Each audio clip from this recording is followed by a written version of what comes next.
வணக்கம் பவித்ரா. கிருஷ்ணகிரி மாவட்டம் பர்கூர் அருகே உள்ள தண்ணீர்பள்ளம் கிராமத்தில் இன்று அதிகாலையில் நடந்த கொள்ளை சம்பவம் அதிர்ச்சியை ஏற்படுத்தியுள்ளது.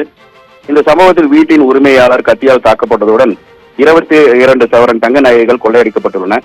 அதே கிராமத்தைச் சேர்ந்த சுந்தரேசன் மற்றும் அவரது மனைவி மஞ்சுளா ஆகியோர் வசித்து வந்த வீட்டில் இன்று விடிய காலை மர்ம நபர்கள் கதவை தட்டியதாக தெரிகிறது. கதவை திறந்த கதிரேசன் மறைந்திருந்த மர்ம நபர்களால் கத்தியால் தாக்கப்பட்டு இதில் கையில் காயம் ஏற்பட்டது. கணவரின் கதறலை கேட்டு வெளியே வந்த மனைவி மஞ்சுளாவை கொள்ளையர்கள் அச்சுறுத்தி இருவரையும் கத்தி முனையில் அமர வைத்துள்ளனர். பின்னர் அவரது கருத்தில் இருந்த தங்க நகைகள் மற்றும் வீட்டில் இருந்த 20 பொன் தங்க நகைகளை கொள்ளையடித்து சென்றுள்ளனர். இதற்கிடையில் கொள்ளையர்கள் வீட்டை சுற்றியுள்ள சிசிடிவி கேமராக்களை உடைத்துவிட்டு மின் இணைப்பையும் துண்டித்துவிட்டு அங்கிருந்து தப்பி ஓடியுள்ளனர். காயமடைந்த சுந்தரேசன் பர்கூர் அரசு மருத்துவமனை சிகிச்சைக்காக அனுமதிக்கப்பட்டுள்ளார். இந்த சம்பவத்தை தொடர்ந்து பர்கூர் போலீசார் நிகழ்விடத்தில் விசாரணை நடத்தி வருகின்றனர். மேலும் கிருஷ்ணகிரி மாவட்ட எஸ்பி தங்கதுரை நேரில் விசாரணை மேற்கொண்டு வருகிறார்.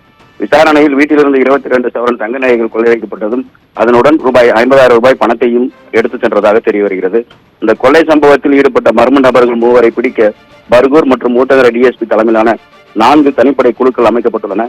மேலும் சம்பவ இடத்தில் தடவியல் நிபுணர்கள் மற்றும் மோப்ப நாய்கள் உதவியுடன் சோதனைகள் நடைபெற்று வருகின்றன. பவித்ரா. விவரங்களுக்கு நன்றி மணிகண்டன்.